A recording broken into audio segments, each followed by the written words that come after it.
جب یہ آپ کو پتا چلا تو عزیز ان کے پاس رسول پاک صلی اللہ علیہ وسلم نے کسی کو خلیفہ نہیں بنایا. اب ان کے بعد امام بننے کا طریقہ کار کیا ہے؟ ان کا نظریہ امامت ہے کیا چیز؟ یہ لوگ کہتے ہیں کہ رسول پاک صلی اللہ علیہ وآلہ وسلم خلیفہ بننے کے لیے، امام بننے کے لیے کسی کی امامت منعقد ہونے کے 3 طریقے ہیں. ایک طریقہ یہ ہے کہ اس کے ساتھ کیا کریں؟ اختیار، اس کو بولتے ہیں طریق الاختیار، اور اس اختیار کا تفصیل ہم بتائیں. دوسرا طریقہ کیا ہے عزیزوں کہ پچھلا خلیفہ دوسرے خلیفے پہ نص کرے، اس کو کسی کو وصی بنائے اپنا. تیسرا طریقہ کار یہ ہے کہ تلوار کے زور سے جو بھی امام بنتا ہے، خلیفہ بنتا ہے، وہ واقعاً اس کی شرعاً اس کی طاعت واجب ہوتا ہے. فاسق ہو فاجر ہو کوئی فرق نہیں پڑتا، فاسق ہو فاجر ہو شرابی ہو، جتنا بھی فاسق ہو اس کی طاعت واجب ہے، یعنی شرعاً طاعت واجب ہے. وہ واقعاً آپ کا دینی اور دنیاوی لیڈر بنتا ہے. ان باتوں کا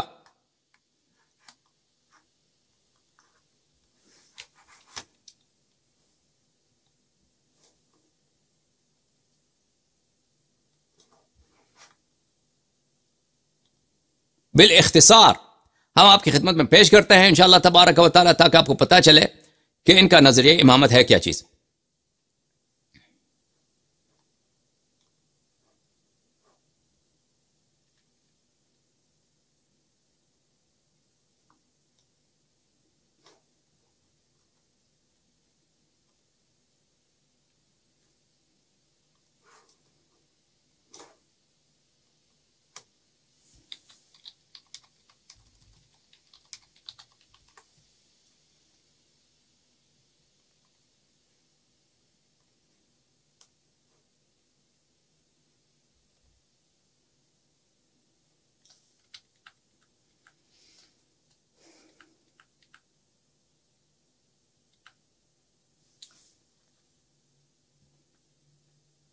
یہ کتاب ہے البیان فی مذہب الامام الشافعی، تالیف الشیخ ابو الحسن یحییٰ ابن ابی الخیر ابن سالم الغمرانی الشافعی الیمنی، متوفى سنہ 558، المجلد الثانی عشر، طبع دار المنہاج. یہاں پہ ملاحظہ فرمائیے صفحہ نمبر 10 پہ کیا فرماتے ہیں، ٹھیک ہے. فإن الإمامة لا تنعقد إلا بأن يستخلفه الإمام الذي كان قبله. امامت کا انعقاد امام کس طریقے سے بنتا ہے نا، رسول تو نہیں بناتا صلی اللہ علیہ وسلم، اللہ تو نہیں بناتا نا، تو کہ امام کہاں سے آتا ہے، خلیفہ کہاں سے آتا ہے؟ خلیفہ خلافت منعقد ہونے کا، امامت منعقد ہونے کے 3 طریقے ہیں. طریقہ نمبر 1 یہ کہ پچھلا والا امام جو ہے اس اپنے آنے والے امام کی تنسیص کرے، اور اس پہ ان باتوں پہ کوئی نص نہیں ہے عزیزو، ان کے پاس کوئی نص نہیں ہے، یہ سب بناوٹی باتیں ہیں، علماء نے بنایا، کیونکہ ان کے خلیفے ان طریقوں سے بنتے تھے ان کے ہاں. بھلے ابو بکر کے زمانے سے لے کر بعد میں خلافت بنی امیہ، بعد میں خلافت بنی عباس، انہی طرق سے لوگ خلیفے بنتے تھے، تو ان کو شرعی تو بنانا ہے. رسول پاک صلی اللہ علیہ وسلم کی جانب سے کوئی حدیث تو ہے نہیں، قرآن میں بھی کوئی آیت ہے نہیں، تو ان کو کیسے بنائیں بھائی؟ انہوں نے یہ تنصیص کرتے ہیں کہ ان مسائل پہ ہمارے پاس کوئی دلیل نہیں ہے. جیسے میں نے آپ کو دکھایا نا ان کی نص، یہ کتاب ہے الامامۃ العظمیٰ عند اہل السنۃ والجماعہ، تالیف الشیخ عبداللہ ابن عمر ابن سلیمان الدمیجی، طبع دار طیبہ، یہاں پہ صفحہ نمبر 125 میں. طرق و انعقاد الامامہ، امامت کن طریقوں سے منعقد ہوتی ہے. عند النظر الى نصوص الكتاب والسنة فإننا لا نجد هناك نصا صريحا في تعيين الطريقة التي تثبت بها الامامة للامام. کہتے ہیں ہم کتاب و سنت کی طرف جاتے ہیں، الیوم اکملت لکم دینکم، دین تو کامل ہے، لیکن کیا کریں کہ دین میں کوئی اس طرف کا کوئی حکم ہی نہیں ہے. دین کامل ہے لیکن اتنا بڑا مسئلہ بتایا ہی نہیں گیا. کتاب میں سنت میں دیکھتے ہیں تو وہاں پہ کیا ہے، نص صریح کوئی بھی نہیں ہے، نص کوئی بھی نہیں ہے کہ کس طریقوں سے ہم امام بنتا ہے، کوئی نہیں، وہ بس علماء بناتے گئے. اچھا، تو آتے ہیں کتاب البیان فی الفقہ الشافعی. فرمایا کہ امامت ایک طریقہ ہے استخلاف یعنی وصیت، کہ پچھلا خلیفہ آنے والے خلیفے پہ وصیت کرے. وَبِأَن لَمْ يَكُنْ هُنَاكَ إِمَامٌ فَيَقْهَرُ النَّاسَ بِالْغَلَبَةِ، اور دوسرا طریق نمبر 2 یہ ہے غلبہ کے ذریعے سے، پیروزی کے ذریعے سے، فتوحات کے ذریعے سے، کہ اگر کوئی امام نہیں ہے تو ایک آدمی آتا ہے تلوار اٹھا کے سب کو اپنا مقہور بناتا ہے، سب پہ اس کا غالب ہو جاتا ہے۔ اگر امام ہو بھی نا مروان الحمار، مروان ابن عبد العزیز، وہ تو خلیفہ تھا، منصور الدمانقی اور صفاح، یہ لوگ آ گئے، ابو مسلم خراسانی آ گیا تو انہوں نے اس کو شکست دی، اس کو قتل کیا، سب نے ابو منصور صفاح کے ساتھ انہوں نے کیا کیا، وہ بیعت کی اور ان کا امام بن گیا، ان کا خلیفہ بن گیا۔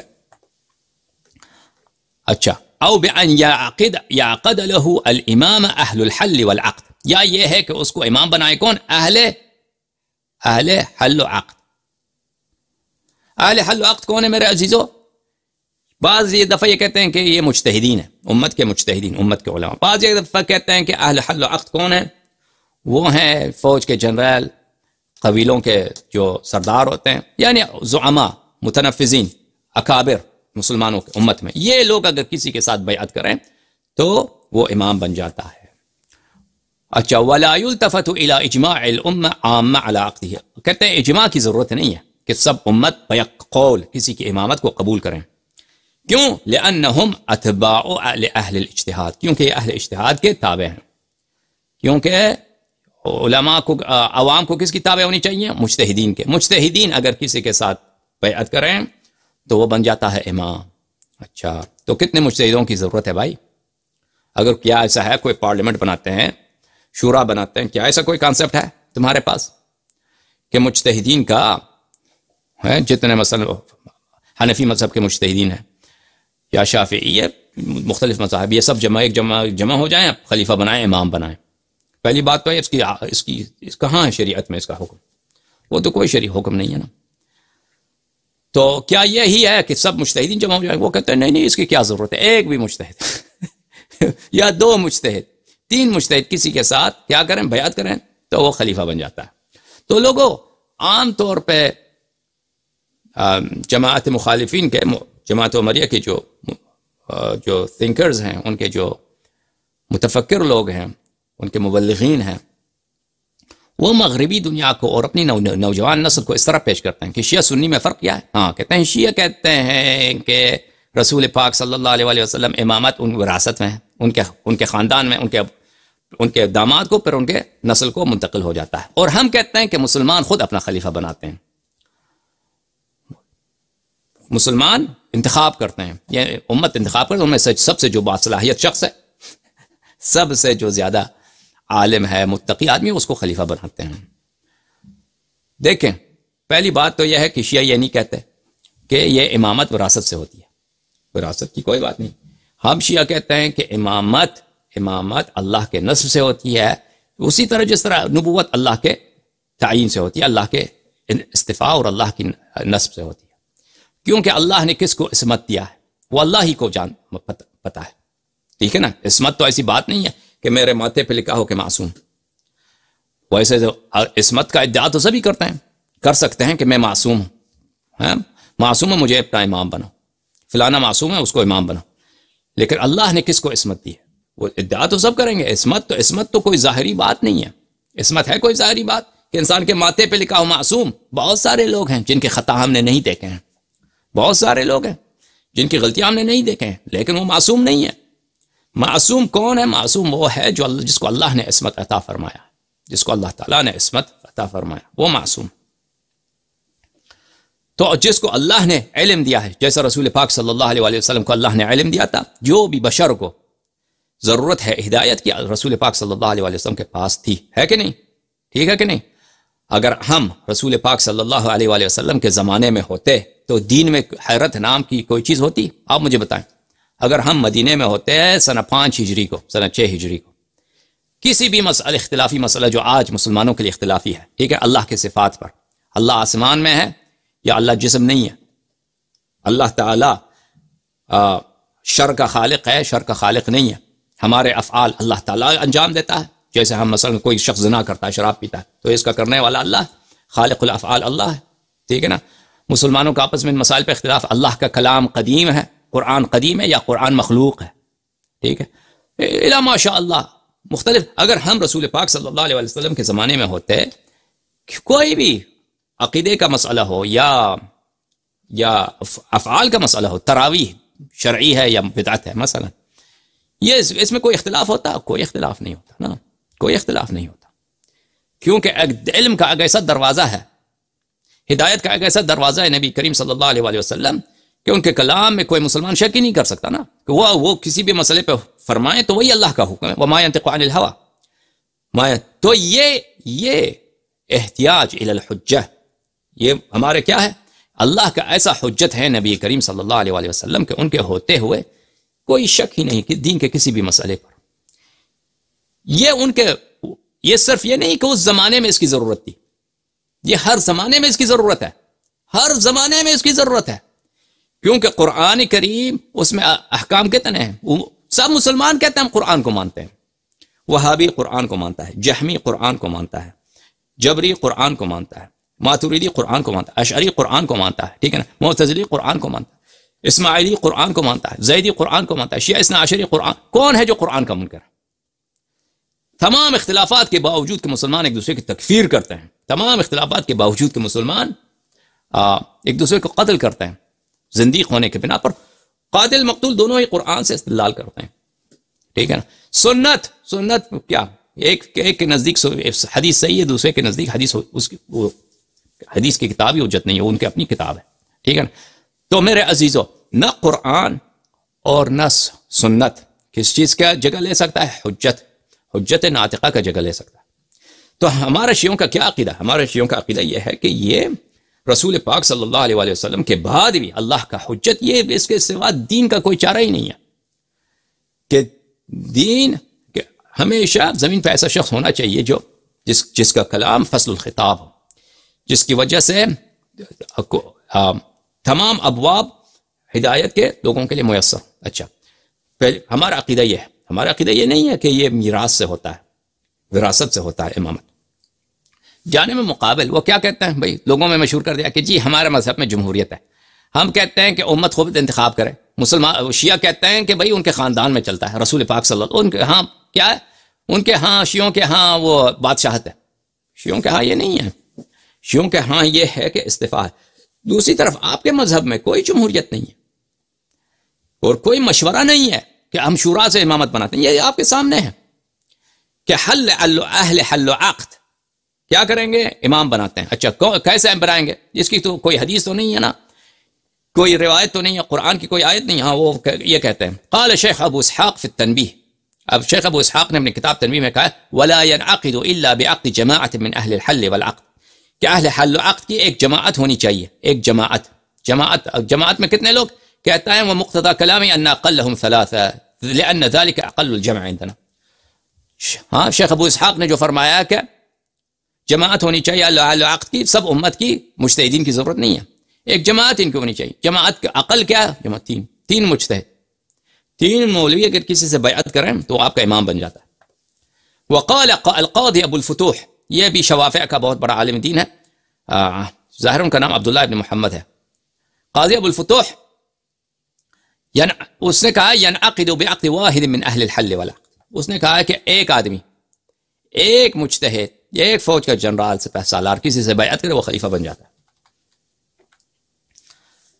کتاب الاحکام السلطانیہ والولایات الدینیہ علی بن محمد بن حبیب الماوردی، متوفا سنہ 450 ہجری. یہاں پہ وہ امامت کہتے ہیں، صفحہ نمبر 6. امامت کس طرح سے بنتا ہے؟ امام بننے کے دو طریقے ہیں. احدہما بالاختیار اہل الحل والعقد، ایک طریقہ یہ ہے کہ اہل حل و عقد کسی کو امام بنائیں، اور دوسرا بعہد الامام من قبل، اور دوسرا طریقہ کار کیا ہے کہ پچھلا والا امام وصیت کرے. تیسرے طریقے کا ذکر نہیں کیا اس نے. مغنی المحتاج الى معرفت معانی الفاظ المنہاج، تعلیف الشیخ محمد بن الخطیب الشربینی، جزء الرابع، چاپ دار المعرفہ. اچھا صفحہ نمبر 169 میں فرمایا وتنعقد الامامت بثلاثة طرق، امامت 3 طریقوں سے بنتے ہیں. ایک ہے بالبیعہ، وہی اختیار جو ہے، بیعت اہل الحق من العلماء والرؤساء ووجوہ الناس، الذين يتيسر اجتماعهم، اہل حل و عقد، رؤساء، علماء اور متنفذین اکابر امت کے جو ایک جگہ جمع ہو سکتے ہیں اس وقت، اس شہر میں جمع ہو سکتے ہیں، ٹھیک ہے نا.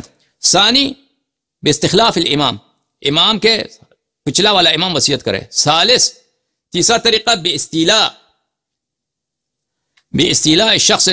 شخص متغلب علی الامامہ. تیسرا کیا ہے؟ استیلاء، یعنی غلبے کے ساتھ کوئی شخص مستولی ہو جائے، دوسروں کو شکست دے کے وہ آپ کا امام بن جائے، یہ اس سے امام بنتا ہے.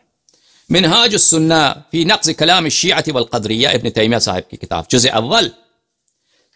یہ اس کتاب میں ملاحظہ فرمائیے کہ انہم یقولون ان الامام بعد رسول اللہ صلی اللہ علیہ وآلہ وسلم ابو بکر بمبایعۃ عمر برضا اربعہ.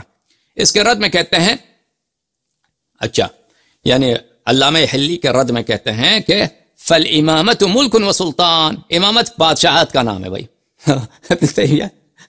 کہتا ہے ملک و سلطان، امامت کیا چیز ہے بھائی؟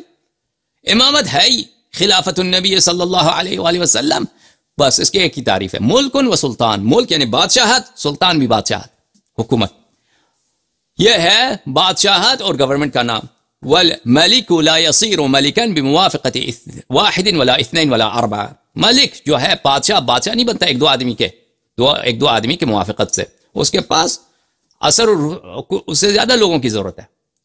بس جتنے لوگ ضروری ہیں، مثلا کچھ فوج کے جنرل مل جائیں، اس سے انسان بادشاہ بنے، ٹھیک ہے نا. کچھ علماء فتوے دے دیں کہ خلیفہ ہے، بیعت کریں، تو جتنی بھی ضرورت ہے پریکٹیکلی بس اسی سے وہ امام بن جاتا ہے، ختم بات، اور اس کی طاعت واجب ہے شرعاً.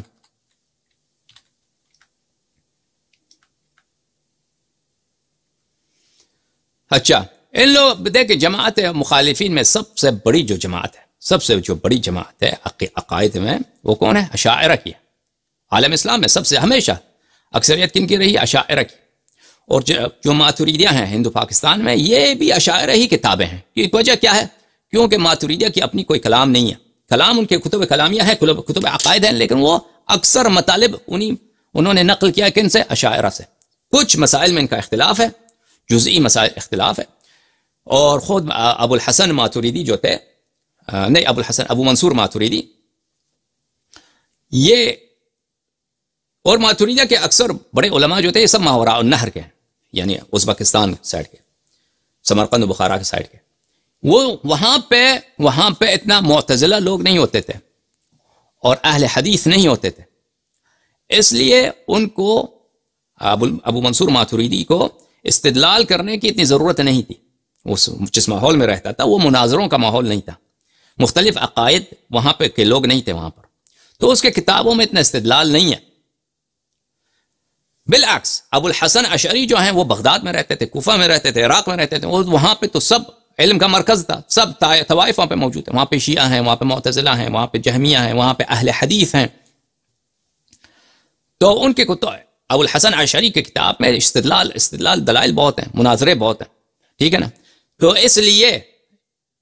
اس لیے اور ان کے تابعین بہت زیادہ ہیں ابو الحسن اشعری کے. تو ماتوریہ والے اپنے کلام، اپنے عقائد اور ان کے استدلالات کنہیں سے لیتے ہیں؟ وہ اشاعرہ کی کتب سے لیتے ہیں.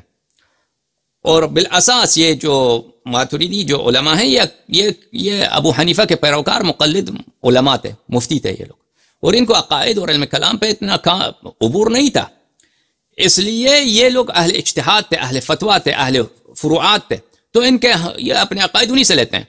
تو کہنے کا مقصد یہ ہے کہ عقائد میں اکثر مسائل میں ماتوریدیہ تابع ہیں کس کے؟ ابو الحسن اشعری کے اور اشاعرہ کے. اچھا یہ کتاب ہے غیاث الامم، جناب امام الحرمین ابو المعانی الجوینی، متوفی سنہ 478. ان کو امام الحرمین اس لیے کہا جاتا ہے، یہ نیشابور میں رہتے تھے، اپنے زمانے میں شافعیہ کے سب سے بڑے عالم تھے، اور یہ اشاعرہ کی بھی سب سے بڑے متکلم تھے اپنے زمانے میں. تو ان کے زمانے میں نیشابور میں کوئی جھگڑا ہوا تھا ان کے درمیان، اشاعرہ اور معتزلہ کے درمیان. تو یہ نیشابور کو چھوڑ کے کچھ عرصے کے لیے مکہ اور مدینہ گئے تھے، وہاں پہ تدریس کرتے تھے، فتوے وغیرہ دیتے تھے. تو اس لیے ان کو امام الحرمین کہا گیا ہے، یہ لقب ہے ان کا. اور ان کی بڑی عزت ہے ابو المعانی الجوینی کی.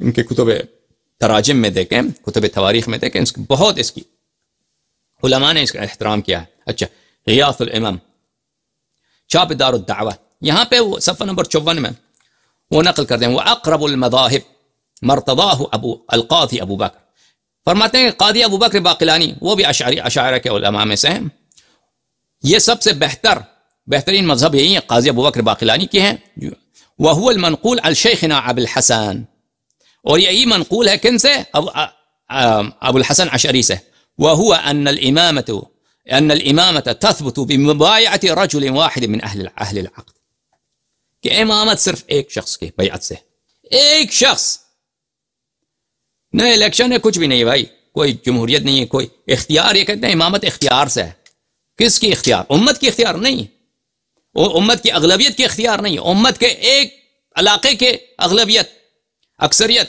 ان کے اختیار نہیں، ایک شخص دوسرے شخص سے بیعت کرے کہ آپ ہمارے خلیفہ، تو وہ امام بن جاتا ہے زبردستی، رجل واحد، ایک شخص بیعت کرے دوسرے کے ساتھ، وہ امام بن جاتا ہے، ختم بات۔ ہاں، اتنا آسان طریقہ امامت بننے کا، تو یہ رسول اللہ صلی اللہ علیہ وسلم کو میسر نہیں ہے، یہ کام جو ہر دو آنے کے مولوی کو میسر ہے۔ فوج کے سرداروں کا کیا کام ہے بھائی؟ وہ تو کسی کوئی بھی اس سے سیاسی بندوبست ہو جائے وہ کسی کو امام بنا سکتے ہیں، اس سے بیعت کر سکتے ہیں، بیعت کا کیا؟ یزید کی بیعت ہو گئی، ٹھیک ہے نا۔